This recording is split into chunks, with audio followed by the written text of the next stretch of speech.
Jason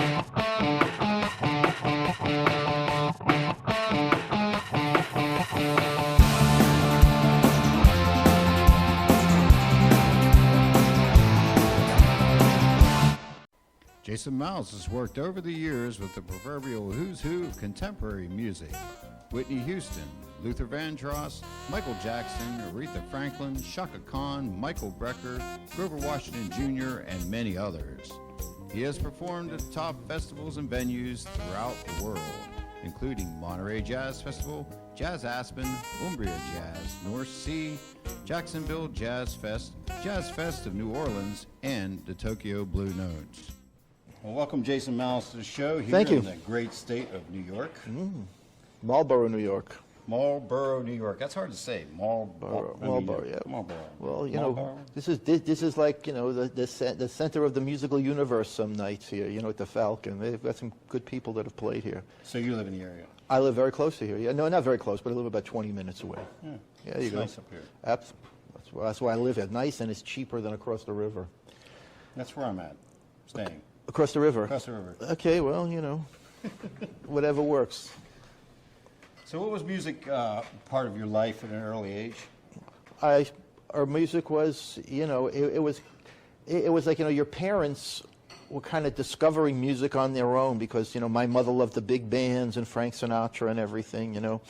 And my father bought a stereo very early on when High Fidelity came in. You know, it was like one piece with a turntable, you know, a little, like, you know, two speakers and everything. So were they musicians? No, not at all. No, not at all. And but my father bought albums that I listened to, all different kinds of stuff. From you know, he liked Terry Gibbs and Vibes and everything, and they used to buy like Jackie Gleason albums, you know, because Jackie Gleason had, like, you know, he used to do all those amazing albums, you know what I mean, with great musicians and everything, all those guys, Frank Sinatra records. So I kind of, you know, heard it. But growing up in New York, I mean, the music was around you. I mean, I grew up in Bensonhurst, and there was Brooklyn, Bensonhurst, Brooklyn, and they were doo-wop band groups all the time by the school, you know, in the school there was the real school alley and the sound coming from there and everything that was there, and people used to line up and they would sing, and I heard them sing.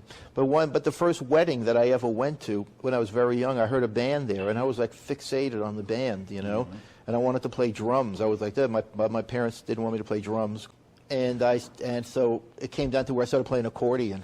And I studied locally there with a guy, and I started really getting into it, you know, and I was really good on accordion. And then about 11, I still started studying, but I started switching over to piano. So were you playing out at all with your accordion? Well, not really, no. Yeah, I did play out with my accordion, actually. Yes, I did. I played some stuff. I was in a band when I was very young with guys that were older than me, actually, you know. And then, though, you know, in the New York area, though, right? Yeah, Brooklyn, my neighborhood. You know, you know, Jewish centers, this place, that place. Nice. You know, but then I was in a band actually when I was like 14, and that's when we played our first like dance at our junior high school and everything, and that's when it was like, wow, this is amazing. You know, I want to do this. You know what I mean? And so from there, we actually started playing and doing like Sweet 16 parties, you know, and little parties like that and everything. Did you play on the corner ever? No, never did anything no, nothing like that. But they used to do the a cappella groups out there, right? Yes, but that was a cappella bands. There were no instruments or anything, you know. But then I started playing, and then I discovered something amazing. I discovered the Catskill Mountain hotels. Oh, yeah. And we started working at all the hotels in the Catskill Mountains with our band and everything. I played summers up there at all the Jewish hotels. So that's kind of like the Poconos, too, kind of. They're way different than the Poconos, though. Yes, it was this kind of, you know, vibe of, you know, families, singles, newlyweds. It was a whole conglomeration of Jewish people that came up from New York. But then there were also a lot of not Jewish people that came up from New York at that point, because the hotels were offering really top entertainment. And back then, you know, let's face it, how fast on the throughway could you go? 50 miles an hour. Yeah. And my band played in all these places. What were the places, though? Oh, like the Kutchers, and there were big hotels. Big hotels. Big hotels with like tennis, basketball, water skiing, lakes, golf. I mean, you know, kosher foods. I mean, there was like all of this stuff always going on and everything there, you know. And so that's where I got, you know, dug my teeth in and got my you know, kind of apprenticeship, I guess we're talking, you know what I mean? And we used to play all the songs that were on the radio, and then we ended up backing up some other bands that would come up there from New York. Cousin Brucey came up, DJ Cousin Brucey came up, and we played some of his shows. And we were very into the scene up there, like every summer for like 3 years. And when I went to school, I really didn't study music in school. I left New York to get away from New York. There was a lot of reasons why. That's what I was going to go to next. Is like you went to what, Indiana State? Or Indiana State, yeah. But you know, when I was in New York, the music scene was so unbelievable in New York in the 60s. It was unbelievable. I mean, I used to go to the Fillmore East, Cafe A Go-Go. I played at the Bitter End, all these different places, Village Gate. But we used to go see music all the time. So if I wasn't going and playing in the Catskills, I was going to see music at the Fillmore East. And I saw everybody. I saw Jimi Hendrix, the Jefferson Airplane, the Grateful Dead, you know, Jeff Beck, Led Zeppelin, Chicago. I mean, everybody, Mothers. This was going on for years, from the day that it opened till the day that I left to go to college. So in college, did you play at all? I did. I was in a couple of bands early on, but then I didn't play after a while. I played in my house. I got a Wurlitzer electric piano, and I started, at that point, really getting into jazz, heavier than I had ever been into it before. So the accordion led you into the keyboard more? Led me into the organ. Yeah, the organ. Yeah.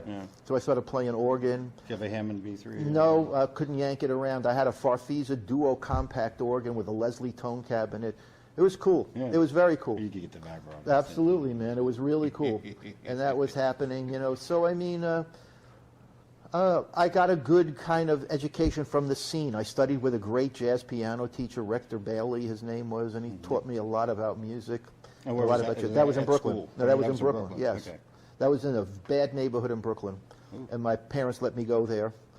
And, you know, but I wanted to be there. I wanted to go and do this. And, you know, my father said to me one time something that was very interesting. And he said to me, you can play with all your friends and everything, but the only way that anybody's going to ever go and recognize you as a musician is if you start playing with black musicians. Your father said that? Yeah, my father said that to me, and I was like, wow, okay, you know. Heavy, Dad. And well, it was heavy when I was 16, and I didn't really get it, but then I started understanding it, you know, as time went on and everything. Right. Yeah. So, you know, then, you know, after years in the wasteland of the Midwest, you know. So you came back to New York? I came back to New York in 1974, yeah. So I was going to ask you about Cozmopolitan. Cozmopolitan, yeah. All right. That's your first recording as a leader? As a leader, yes, it was. Yeah. And who was all involved with it? Well, at that point, you know, the interesting story was that I was working with this bass player named Tom Barney, who was fantastic, and he was the late Bob Crenshaw, who just passed away. His son, his kind of stepson and everything, you know, was adopted. Bob took care of Tom and was really a great guy. And working with Tom, who I met through the saxophone player Jerry Nywood, who used to play with Chuck Mangione. And so what happened was that, you know, I was going to do this Cozmopolitan thing because I was writing music like crazy. And it was very influenced by Weather Report because I knew Joe Zawinul and he was a friend. He was a friend, and, you know, I had the Prophet 5 that just came in. That's when I started hearing all the music, when I got the first polyphonic synthesizer. I was able to create all of these amazing sounds with it that people weren't getting because this was all new. This was brand new, man. From like 1 note to 5 notes now to be able to play, you know? Yeah, right. That was a very, very big deal. It's like monophonic. Exactly, it was a huge deal. And so I started, you know, getting into my own sounds, and I started writing music around it, and, you know, decided that it was time to make something and try something. And my friend introduced me to Michael Brecker, and he agreed to do it. I was like, wow, this is amazing, you know? And then I met Tom, and Tom called me up and said he couldn't do it, like about three weeks before, and I was like, what? And he goes, but I got somebody to do it, and it's a young guy. His name is Marcus Miller. And I said, oh, well, cool, I think I've heard of him. He goes, yeah. He was 18, you know what I mean? He was 19, Marcus, you know? So I was like, wow, far out, you know? Okay, so, you know, we put this band together, and I think that everybody thought that I couldn't pull it off.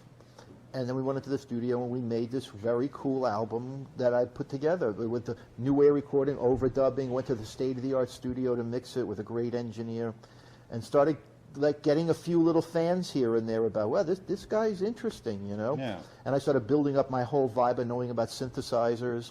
So it was released?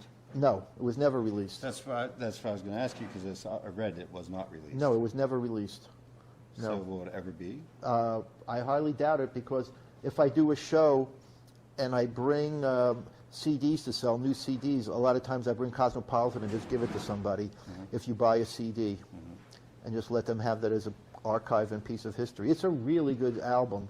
Still sounds really good to this day. But the interesting thing was that I had put it away, the tapes, and I didn't realize, but 20 years later, when we moved into our new house,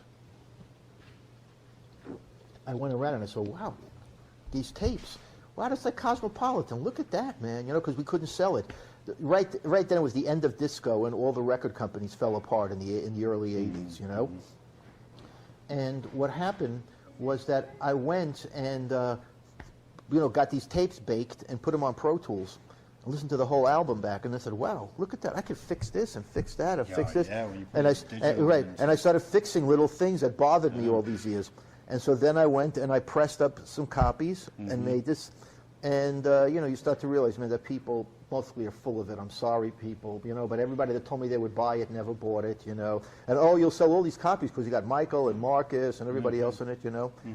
And, you know, it's a lot harder than people think, you know. It's like now, you know, oh, you know, you need to sell your CDs at gigs. Well, I just played at the Hollywood Bowl, okay, in front of 17,500 people, okay. And out of 17,500 people, I sold 12 CDs. Okay, so, and we did a slamming show too. It was a fantastic show. We did. So it was your band. It was a project. Yes, it was me, but one of my projects, To Grow Over with Love. Oh yeah, right. Yeah, To Grow Over with Love. I did at the Hollywood Bowl. We opened up for George Benson.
So your first solo CD world tour, can you reminisce about the session?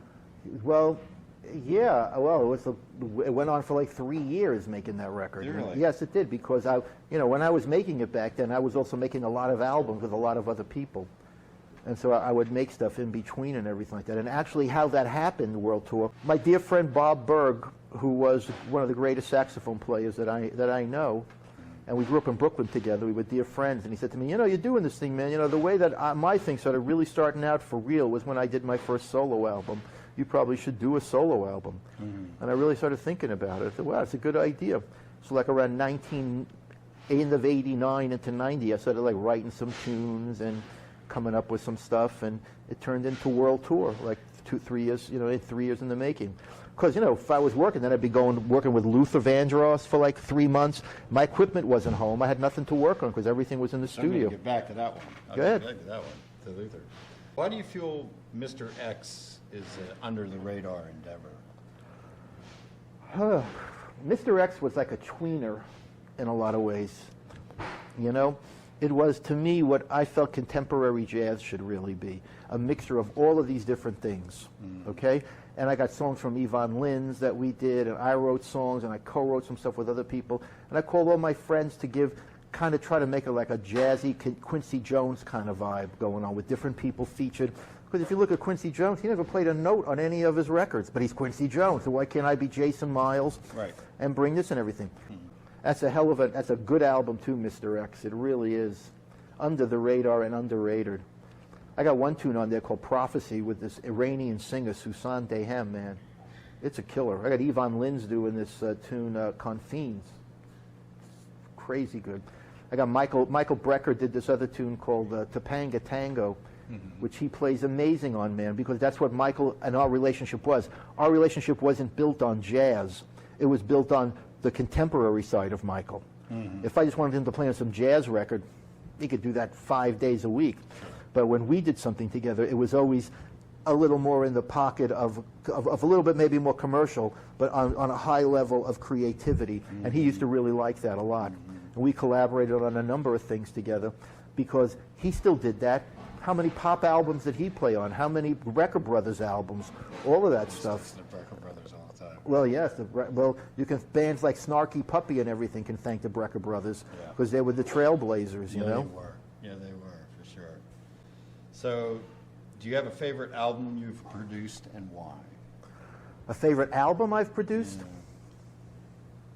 I've got a few favorite albums. I mean, I know it sounds really crazy because, because we always joke that, like, when you see artists being, interviewed, well, you've made albums before. What's your favorite album? Well, my new one is, of course, people say that all the time. But when I go into something knowing of what I want to do with it, and I don't leave it until I know that it's reached that place of something. So what can I say? Well, it took me 8 years to get a deal for A Love Affair, the music of Yvonne Lins. 8 years. And I got it, and we got a Grammy from it, And it was an amazing album to make with incredible people, because the material was just other. That's what Sting. I guess Yes. She Walks This Earth, and Vanessa Williams and Shaka Khan and all these amazing musicians. And the song with Sting that one had Michael Brecker and Marcus Miller and Vinnie Colaiuta. To be able to put together bands like that are just like, on a whole other place. Celebrating the musical Weather Report. Well, Weather Report was my favorite band, and I felt that I wanted to do what I could do, to go and bring people back into them. And I'm doing it again this year. I'm bringing that project back in 2017. Yes, I'm trying to, because Weather Report's an important band. Absolutely. And the young people don't know about them, really. I used to listen to them. I used to listen to them. I used to follow Joe Zavino. We used to see him all the time. We used to follow them around. I mean, because I learned so much from every gig. And I learned so much from talking to him, So it was very interesting. So he's an influence to you. I have a lot of influence. Miles Davis, I mean, that's why I came back to New York. I wanted to work with Miles Davis. 12 years. How did you meet Miles? I met Miles through Marcus Miller. Oh, yeah? So Marcus was playing with Miles? No, Marcus and I were working together at the time doing productions. And I was with him for 10 years. And one day he called me up and he said, man, Tommy LaPuma just signed Miles Davis to Warner Brothers, man. And, that they just can't find songs for him and everything, the right songs. And Tommy asked me to write some stuff, and I got some ideas, and you want to do some demos? And I said, yeah, let's do some demos, man, So we did some demos, and he got the gig. And the next thing you know, we were making Tutu. Yeah. And, I met Miles, and Miles and I became friends. I wanted to ask you about that, too, because that was during the apartheid situation. Yeah. And did Miles ever speak to you about his feelings on that? Miles spoke to me about everything, man. I mean, maybe not like he didn't get into South Africa, but he got into me about race, and he got into me about his treatment and how he felt about things and everything. We talked a lot of stuff, Miles. He was a deep thinker in so many ways, in very short span, of coming up with things that it could take people 5 pages, and it took him 3 sentences. Yeah, he was amazing. You kind of see where it came from, man. That like, just his whole thing is from his experience of just what it is and how he felt music and what he heard. He had a magic ear, And it went to Amanda, right? We went to music from Siesta after that. Oh, okay. A movie that was out called Siesta that not a lot of people know about, but it was influenced by Sketches of Spain. It was really funny. It was funny making that movie. It just happened out of that this director, Mary Lampert, made this movie Siesta with Ellen Barkin and wanted Marcus to do a couple of tunes with Miles. And then when they saw how it was going with us, they asked him to do the rest of the score, and I went along and did the score. So we were sitting in a studio in LA for like 8 days, 15 hours a day, watching Ellen Barkin naked on the screen. It was like, really? My God. Well, we would sit there, watch the movie, and it was like, okay, we got to do the score, man. Let's go, you know. It was kind of funny. As a matter of fact, I saw Ellen Barkin a year after that, staying at the Sunset Marquis, and I just said to her, I said, excuse me, I don't want to say anything, but I worked on the music from Siesta for the movie, and I was seeing the movie. She goes, oh yeah, really? I go, yeah, it was good. It was a good movie, you know. So you know, so you kind of see that. But you know, going back to the favorite records and everything, you know, you're talking about. Right. Everything that I've had to work the hardest for is my favorite. Miles to Miles. That was an epic piece of work that I had to do, and it was very hard to make. And at the end, the same thing happened. The label just disappointed. And it's like, you know, it's like what Luther Vandross said to me, man, that I will never forget. And I learned a lot from Luther also. I love Luther. Well, I mean, it's oh, duh, who didn't? You know what I'm I mean? just saying, he was one. But he was also. I worked with him for 10 years, and he was, you know, we were in his inner circle. Because he was on the Bowie. Yeah, of course. He had a lot of stories about Bowie and everything. He got introduced to Bowie from Carlos Alomar and Robin Clark, you know. But Luther, Luther said to me. Luther said to me, when that happened, I thought about what he said to me one day. He said to me, you know, I make the best pizza in town. It's the delivery system that gets it to the customer cold. And I was like, wow. Yeah.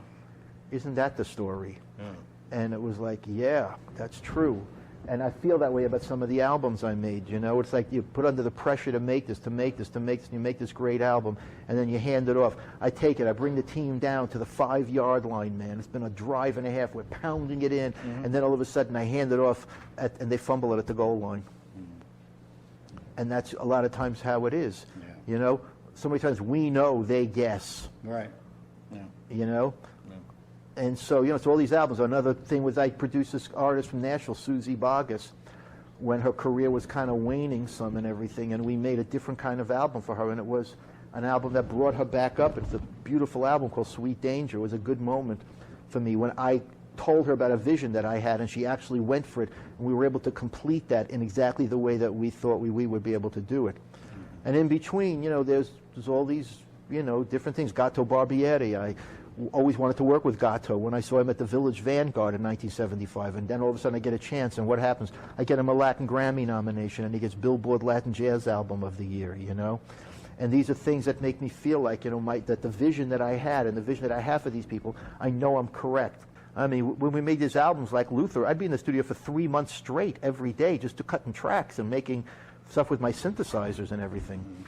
These were places where you learned, and that's one of the things that I preach these days is that, you know, don't make an album. Don't go in the studio, man, unless you've got a producer with you, man, you know, because a qualified producer will make your album 3 times better than what it is, because knows what to do. Young people these days, they don't know how to go and craft a record. It was crafting an album. It was understanding about, you know, what was going on, how to go and make the parts that all work so people will want to hear it forever. Right. It's fresh. Well, when you hear something, well, that's why when you put on The Night Fly by Donald Fagen, man, do you ever get tired of that album? I mean, don't get me wrong, I can't listen to it like 5 times a day. Right. But I would say, like, all of a sudden, I would say I'm sitting down and I'm watching a basketball game or something, or a football game or a baseball game, and I listen to music because I don't listen to the announcers, and I'm going, damn, I'll put on The Night Fly, and I get my Sennheisers, man, my you know, Momentums. And I put them on, and man, you hear that beautiful vibe going on with those songs, and that's meant forever. And that's what I learned from, that you want to listen to those records forever. Yeah. Kind of blue. Come on, man, you know what I mean? When you're in a mood, you put that thing on, it sounds as good from day 1 as it sounded day 20,000 since it's been out, you know? Well, I want to talk about Amandla. Amandla. Yeah. That was a very interesting Zulu word for power. Exactly. So did you feel there was power conveyed on the recording? Do I feel there was power? I felt that, like, after Tutu, you know, Miles felt comfortable with a lot of the people that he had in the band, and I know that him and Marcus talked about a direction because he was really much into the world music vibe then, from listening to bands like Kassav, from Martinique and everything, that he was really hearing other kind of world rhythms in there and everything. And this is kind of what happened. And he went in that kind of direction and everything, and that's what a mandala kind of takes. So songs like Katembe, you hear a lot more percussion in those tunes. And you hear a lot more like different things going on in those. And you know, the whole thing is the synthesizer technology was really building up to a place, and we were able to create almost anything we wanted to create at that point. And so, you know, between myself, obviously, and Marcus writing the music, and him on this, you know, knowing where he wanted to go with the arrangements, we were creating all of these atmospheres for miles that we were able to extend past Tutu. And that was a feat, I think. That was a hard record, a mandala. Well, tell me about your kind of new project. Well, that's a good story. So I was in Paris last year, right around this time, and it was right after the terrorist attacks. And I came back home. First of all, the first album got amazing reviews all over the world, incredible reviews. And it's still hard to launch a new project, very hard to launch a new project. But, you know, I hang with it. And so what happens was that I came back from Paris very kind of inspired about what that city was about, and I wrote this tune called Blue is Paris.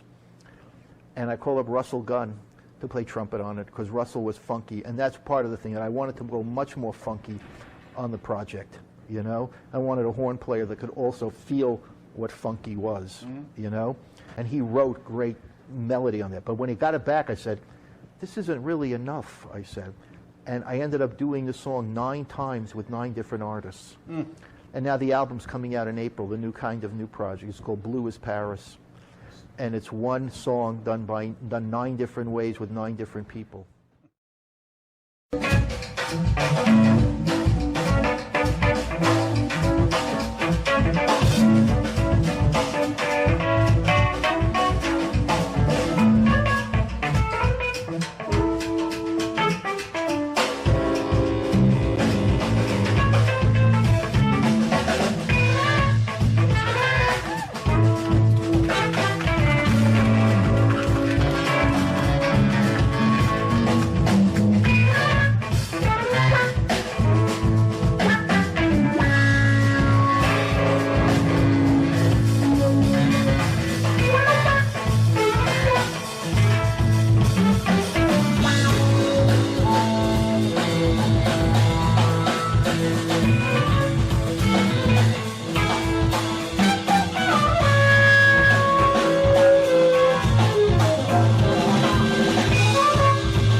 So that's what's kind of new. And as you asked about global noise, I'm working on a new global noise project right now, because no matter what, it's another thing about, you know, I make the best pizza in town, but goes cold. Yeah, cold there. And you know, there were times, you know, when I put my faith in other people, and the person that I should have always put the faith in is myself, because I know how to build it. And now I'm going to build this a different way, the new one, and it's called Funk for the New World. And it's going to be a dedication to Bernie Worrell. Now, do you use a DJ too with that? I did for a while, but now I'm kind of moving away into global electronics and different things like that. And yeah, there's some DJ stuff. I have the tune right now, Funk for the New World. I did that also with Russell Gunn, but we're also doing a vocal version of it with Nona Hendrix. And what's happening is that, you know, I have a DJ in Brussels, DJ Grasshopper. He's working on that right now. Grasshopper. He's working on that. He's working on that right now. So we'll see what happens with that. But I like the element of it. I just think that, you know, can't be tied down to that. 2017, and I mean, I'm sure you have a lot of things coming up. But I don't have, really, do I? If you have stuff for me, call me. I'm ready. Really? Who says that? Well, you're acting like David Letterman and like Harvey Pekar. Yeah. When like, you know, Harvey was on David Letterman's show, and he goes, well, you know, you got people from all over the world reading your comic books. I'm sure you got tons of work. Where? Who? Where? I'm available. But 2017, well, I'm going to do Celebrating the Musical Weather Report at the Berks Jazz Festival on April 1st. And we're talking to a number of other places that are interested in some of my other shows. I've got kind of new Blue is Paris coming out in April. I'm producing a young singer, Rebecca Angel, and another singer from Japan, this guy Ray Bennett. And I'm always just looking to do, things I need to do to bring the music out there. I've been to Pittsburgh. I played at the Manchester Craftsman Guild, you know. Right, yeah. And now I want to come back. I want to play at the Pittsburgh Jazz Festival. I've been really trying very hard, But these days, there's a lot of people trying for the same thing. Yeah, well, they need you. Well, thank you very much. Seriously. Spread the word. I will. Jason Miles is available. But one other thing is I'm sorry I forgot this, and something very important was that I'll mention a name to you. And the name, have you ever heard of Reggie Young? You know who Reggie Young is? See? But you know who Reggie Young is because you've heard songs like Son of a Preacher Man and Cry Like a Baby, Drift Away, Sweet Caroline, In the Ghetto, Suspicious Minds. There you go. He's a guitar, Joe Tex, Skinny Legs and All, I believe. He's a guitar player on those songs. And at 79 years old, he made his first album. Yes. And he's my friend, and he made it in Muscle Shoals. And I am, for the first time ever, kind of doing a managerial kind of thing for him to help him. Nice. And I got him 2 record deals. He's one over here and one in the UK, and the album is also coming out at the end of April. Okay. And we're going to try to do some live dates with that and get like a band and play those tunes and play the new songs from his album, which really sound like 1965 Muscle Shoals. Really does. And that's a big project for me. I'm sorry if I didn't mention it until now, but Reggie's album will be coming out this year, and a more beautiful and sweet guy than him and Jenny, beautiful.